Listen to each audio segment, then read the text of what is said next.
Assalamualaikum warahmatullahi wabarakatuh. Sampurasun, Baraya, Margin Call dimanapun Anda berada. Kita berjumpa lagi di acara ngotret alias ngomongin trading, tentunya masih di ngajitrading.com. Pada kesempatan kali ini, jika mungkin sebelumnya kita bicara mengenai technical, sekarang kita akan membahas masalah yang tidak begitu serius teman-teman, namun menurut saya ini adalah salah satu step awal yang harus diketahui oleh calon-calon trader jika mereka memutuskan untuk terjun ke dunia trading. Maka hal inilah yang perlu diketahui pertama kali dari sisi teknis jenis tradingnya. Jadi trading itu jika dilihat dari aturan mainnya teman-teman, ada kripto, forex, saham, dan binary. Jadi dibagi menjadi 3 jenis aturan main. Jadi ada trading kripto, forex, saham, dan binary. Nah, apa saja yang menjadi perbedaan? Langsung saja kita bahas. Jadi di forex, saham, dan kripto. Nah, walaupun di terakhir ada di binary, namun kita akan bahas di sesi akhir. Nah, tapi jika kita lihat dari aturan main tradingnya, trading itu dibagi menjadi 3 jenis. Yang pertama adalah forex, yang kedua saham, yang ketiga kripto. Nah, jika saya berikan perumpamaan, saham dan kripto ini seperti sekolah dasarnya atau SD-nya. Kenapa saya sebut SD? Karena pelajarannya cenderung lebih mudah dan resikonya pun cenderung lebih kecil. Kenapa lebih kecil? Salah satu alasannya karena memang tidak memiliki leverage. Jika di forex memiliki leverage. Leverage itu bagaikan pisau bermata dua.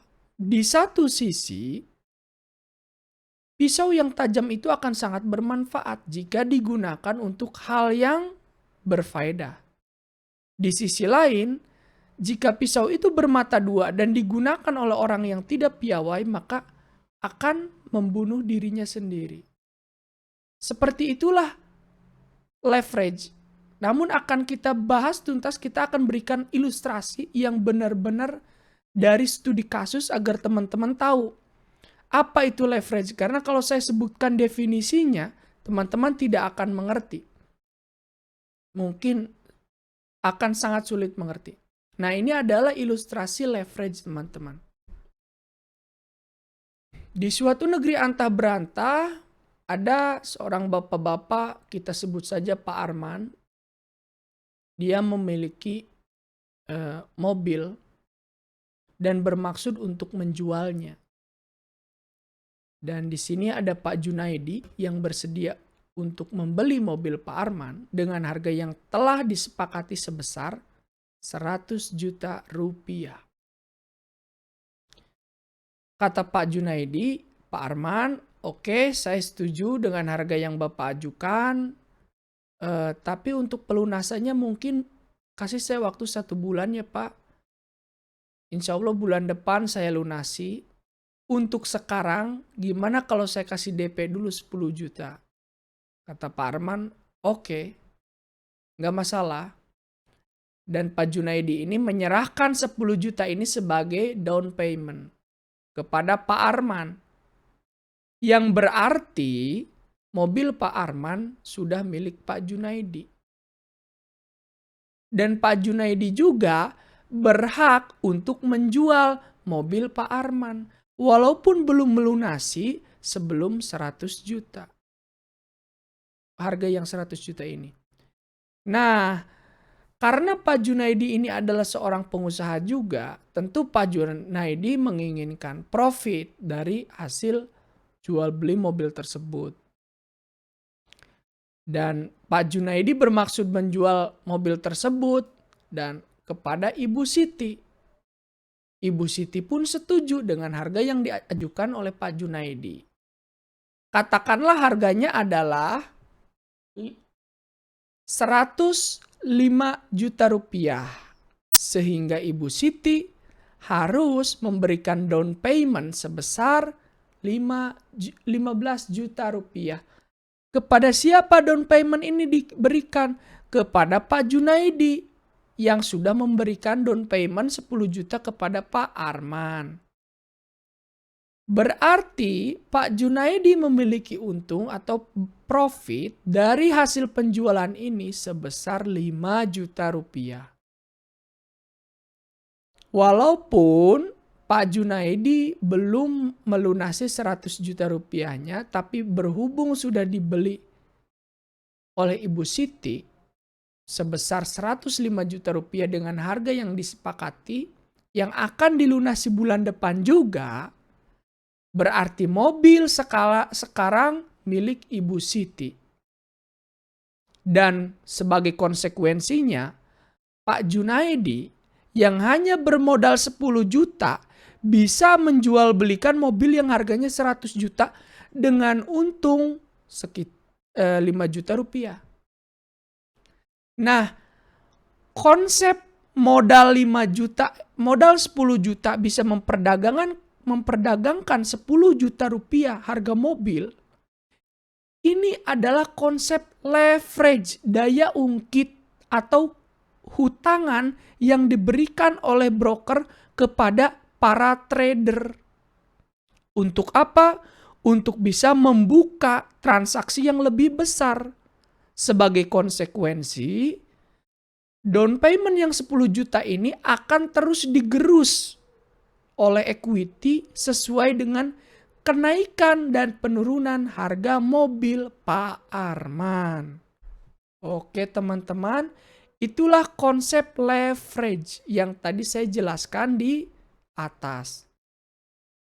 Jadi kenapa forex ini seperti SMP-nya dan saham kripto ini seperti SD-nya? Karena memiliki leverage. Leverage ini seperti pisau bermata dua. Di satu sisi menguntungkan untuk trader yang memang profesional dan punya kapabilitas untuk hal ini. Tapi di sisi lain, seperti pisau bermata dua, jika tidak pandai-pandai dalam money management, maka ini akan menjadi malapetaka untuk dirinya sendiri. Nah, ini adalah salah satu kelebihan sekaligus kekurangan dari forex jika dibandingkan dengan saham dan kripto. Oke, lanjut teman-teman ke yang kedua. Jika di market forex itu buka 24 jam kali 5 hari dalam satu minggu. Berarti berarti Sabtu dan Minggu adalah libur. Libur ini tidak ada pergerakan, tidak bisa melakukan transaksi. Jadi, jika teman-teman trading hari Jumat dan sudah lewat kurang lebih jam 4 subuh waktu Indonesia Barat, berarti hari Sabtu jam 4 subuh waktu Indonesia Barat, biasanya market forex itu sudah tutup dan dibuka lagi nanti pas hari Senin pagi. Bagaimana dengan saham? Di saham lebih singkat lagi waktunya. Jadi buka hanya di jam kerja. Berarti bukan 24 jam kali 5 hari, tapi 5 hari, tapi kali cuma beberapa jam saja. Lebih singkat jamnya. Bisa teman-teman googling langsung jam buka Bursa Efek Indonesia atau Jakarta Future Exchange. Jam kerjanya dari jam berapa sampai jam berapa. Nah, itulah jam buka saham bursa. Bagaimana dengan kripto? Nah, kalau dalam hal waktu, kripto menang. Karena kripto non-stop 24 jam kali 7 hari. Tidak memandang tanggal merah, tidak memandang hari-hari keagamaan, Pokoknya 24 jam non-stop kali 7 hari. On terus. Nah, ini adalah salah satu kelebihan dari cryptocurrency. Nah, yang ketiga, bisa dua arah. Jadi kita menghasilkan untung itu kalau di forex bisa dua arah. Sedangkan di saham itu hanya satu arah dan di kripto pun hanya satu arah. Oke, langsung kita ke ilustrasi yang sebenarnya. Nah, teman-teman, jika di saham teman-teman hanya bisa mendapatkan untung ketika di bawah sini teman-teman buy dan di atas sini teman-teman jual, beli dan di atas sini teman-teman jual. Baru pada kondisi ini teman-teman dikatakan untung. Bagaimana jika sebaliknya? Jika sebaliknya berarti teman-teman rugi. Nah, jika market sedang turun seperti ini, di forex masih bisa menghasilkan untung. Caranya bagaimana? Kita sell di resisten, di titik resisten. Ketika harga turun, maka kita akan mendapatkan profit. Dan dirasa ketika profit cukup, maka kita bisa close sell. Nah, jadi jika di saham itu ada buy dan sell, jadi beli dan close-nya itu jual. Kalau di forex itu buy, maka tutupnya adalah close buy. Sell, maka tutupnya adalah close sell. Jadi tidak ada istilah untuk membuka itu beli, untuk menutup itu jual. Nah, itu kalau di saham, kalau di forex itu tidak. Seperti itu, teman-teman. Jadi lebih enak, lebih fleksibel. Dari sisi waktu lebih fleksibel, dari sisi cara mendapatkan untungnya pun bisa dari dua arah.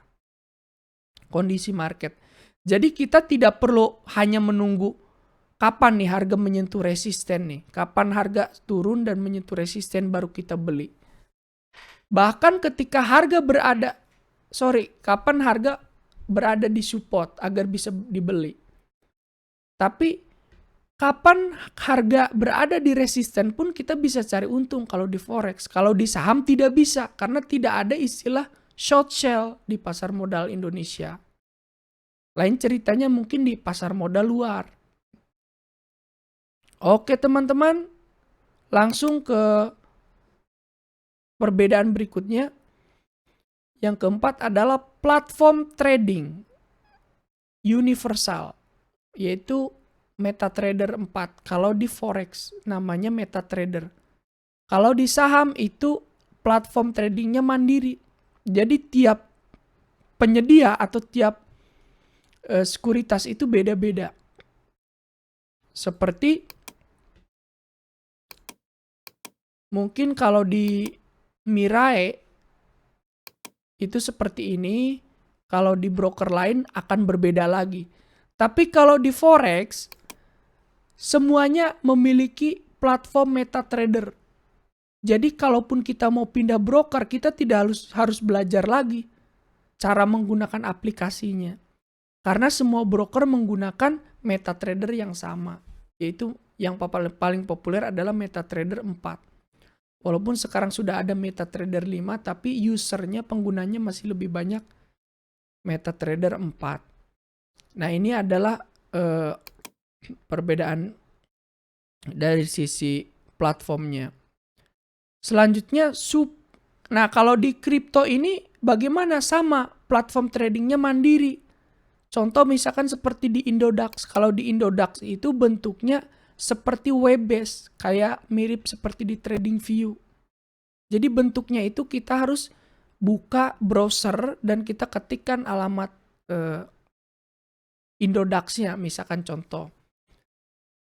Jadi aplikasinya itu berbasis web base. Nah, selanjutnya support algo trading. Dan di saham dan kripto itu cenderung tidak powerful forex. Jadi bisa jadi tidak support algo trading. Apa itu algo trading? Jadi algoritma yang dibuat dalam bentuk pemrograman MQL4 sehingga bisa mengotomatiskan transaksi, baik itu pas dia open maupun pas dia close.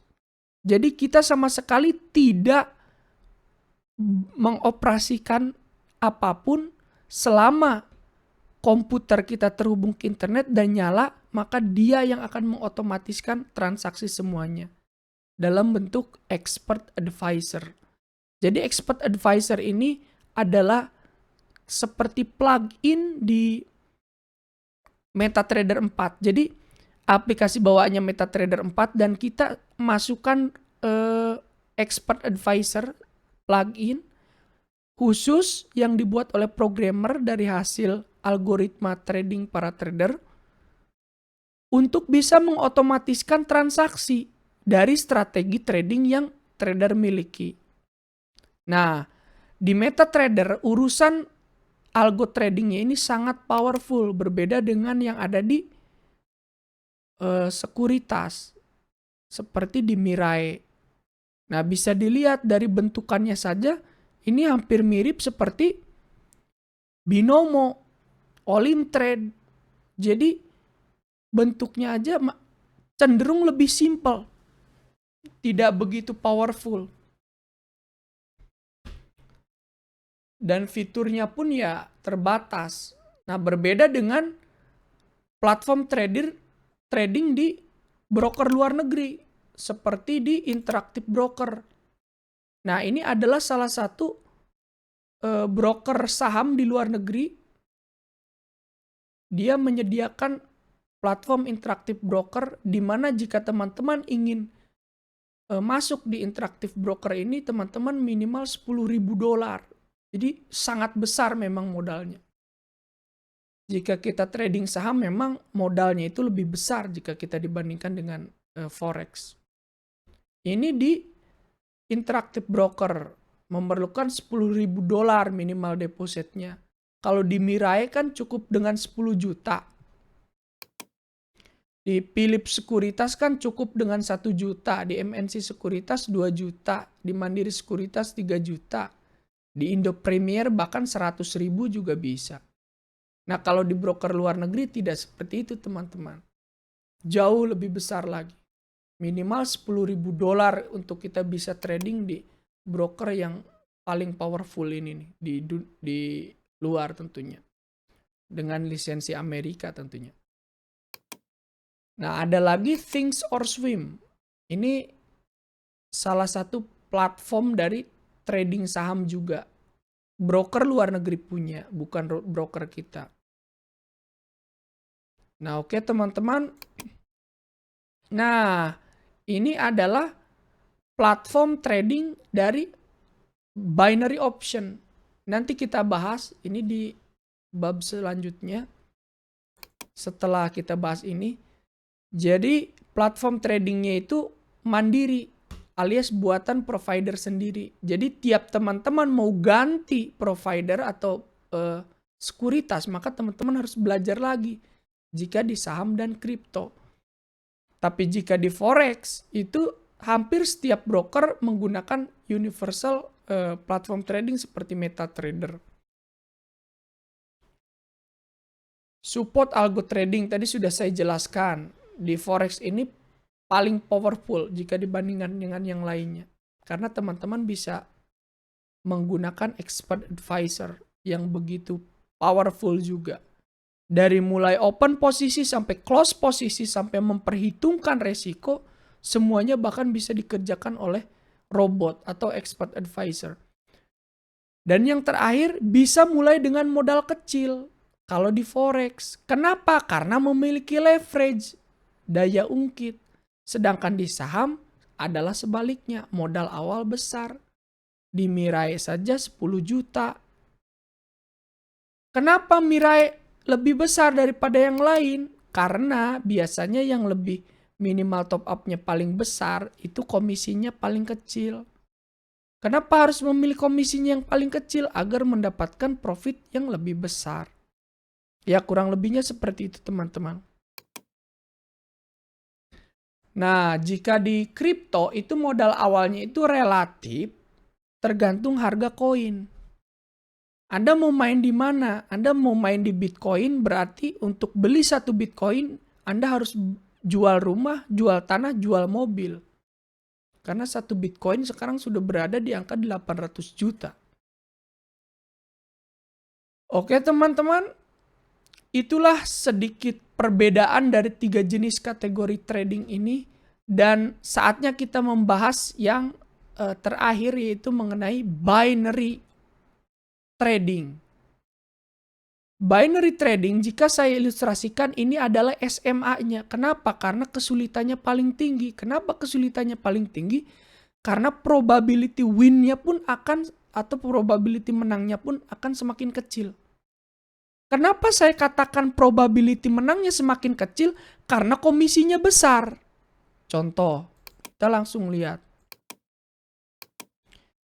Jadi kalau dalam binomo, bayangkan hanya dengan modal puluhan ribu saja sudah bisa open posisi, teman-teman. Begitu praktisnya, tapi ada yang dirugikan biasanya. Apa ya? Komisinya besar. Terus instrumen tradingnya itu tidak berdasarkan pip.